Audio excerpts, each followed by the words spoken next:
할렐루야. 5월 5일 우리에게 주신 하나님의 말씀은 민수기 28장 16절에서 25절입니다.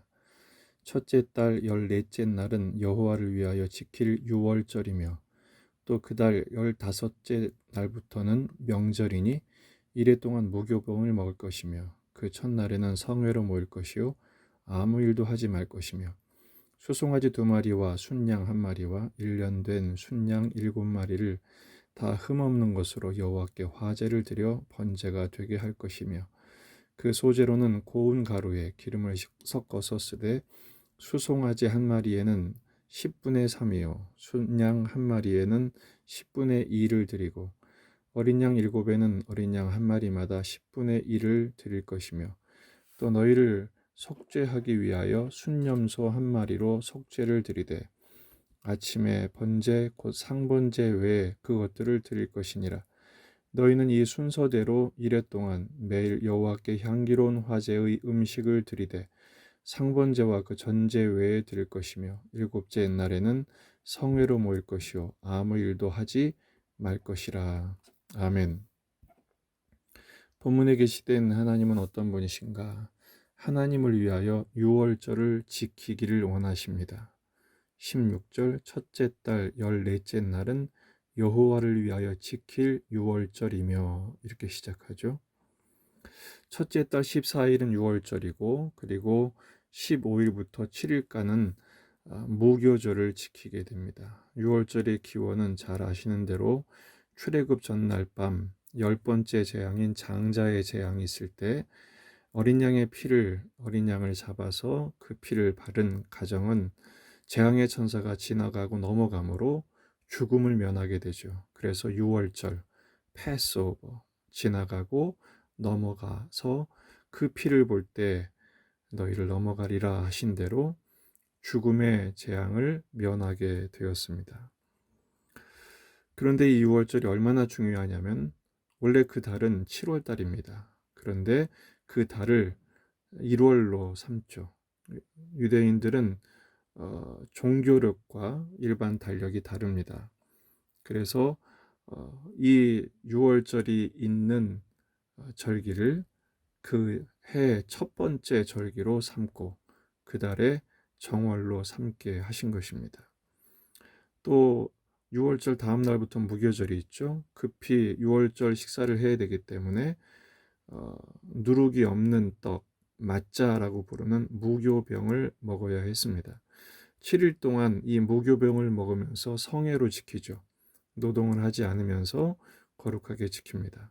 누룩은 죄와 부패와 악한 교훈의 상징이기 때문에 이 6월절과 무교절을 지키기 전부터 유대인들은 집안 곳곳에 곰팡이를 청소하는 대대적인 청소를 합니다. 이 무교병은 맛이 없는 떡이기 때문에 고난의 빵으로 여기기도 했습니다. 오늘 특별하게 주목할 말씀은 여호와를 위하여 지켜야 하는 유월절이라는 대목입니다. 분명히 희생의 제사를 주신 분도 하나님이시고 구원을 베푸신 분도 하나님이신데 이 유월절을 여호와를 위한 절기라고 하신 이유가 뭘까요? 이 유월절이 이렇게 중요함에도 불구하고 이스라엘은 역사적으로 이 유월절을 제대로 지켜내지를 못합니다.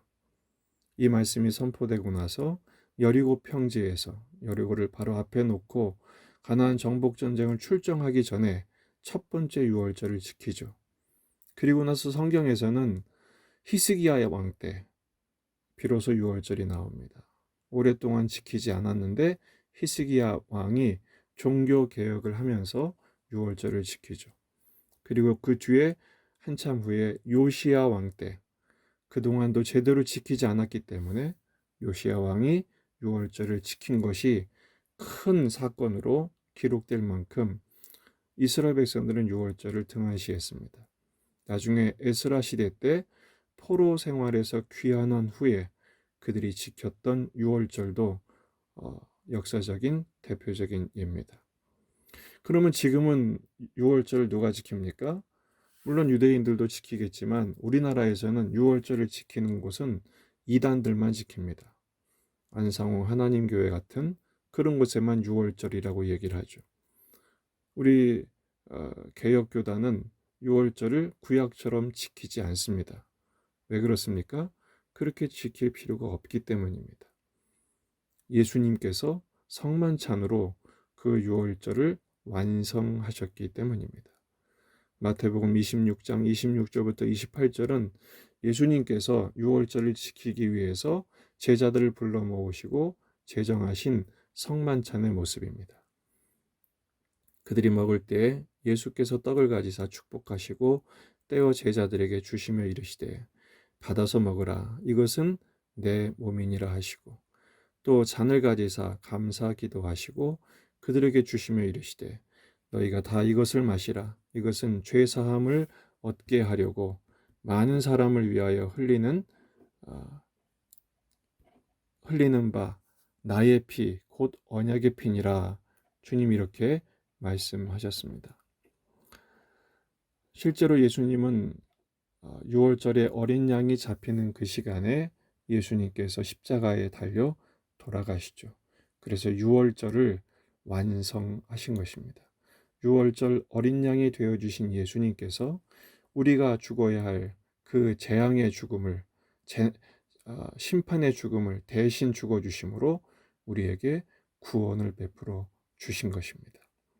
그러므로 우리는 지금 6월절을 지키지 않지만 성만찬에 참여합니다. 이 성만찬은 피를 뿌려 우리에게 죄사함, 죄에서 해방하게 하시고 새 생명을 얻게 하신 은혜를 묵상하며 확인하는 보이는 말씀인 것이죠.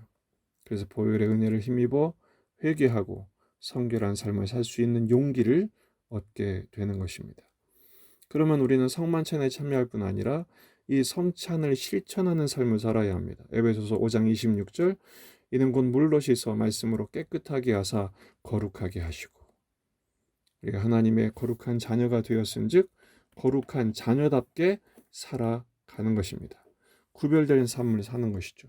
죄에서 자유함을 얻은 자답게 죄와 싸워 이기는 삶을 살아가는 것입니다. 두 번째는 헛된 누룩을 제거하는 것이죠. 6월절 다음 날부터는 무교절을 지키죠. 바로 이 세상의 헛된 교훈들, 죄와 부패한 세상의 지혜에 물든 삶을 살지 않고 성결하고 진실한 떡을 먹는 새 언약의 말씀에 순종하는 삶을 사는 것을 말합니다. 고린도전서 5장 7절에서 8절 너희는 누룩 없는 자인데 새 덩어리가 되기 위하여 묵은 누룩을 내버리라. 우리의 유월절 양 곧 그리스도께서 희생되셨느니라. 이러므로 우리가 명절을 지키되 묵은 누룩으로도 말고 악하고 악의에 찬 누룩으로도 말고 누룩이 없이 오직 순전함과 진실함의 떡으로 하자. 아멘.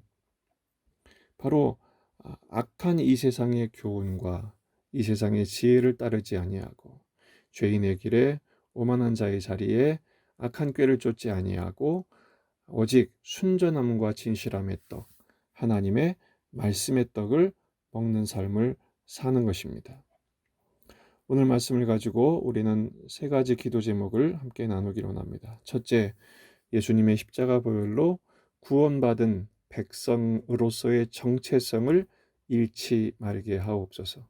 다시 말해 죄된 문화와 죄된 습관과 죄된 세상과 그리고 죄에 쉽게 자극받고 충동받는 나 자신이 피 흘리기까지 싸워 이길 수 있는 성결함의 삶을 살 수 있도록 기도하십시다. 두 번째는 매일 매순간 보혈로 정결하게 씻음을 받는 회개에 합당한 열매를 맺는 것입니다.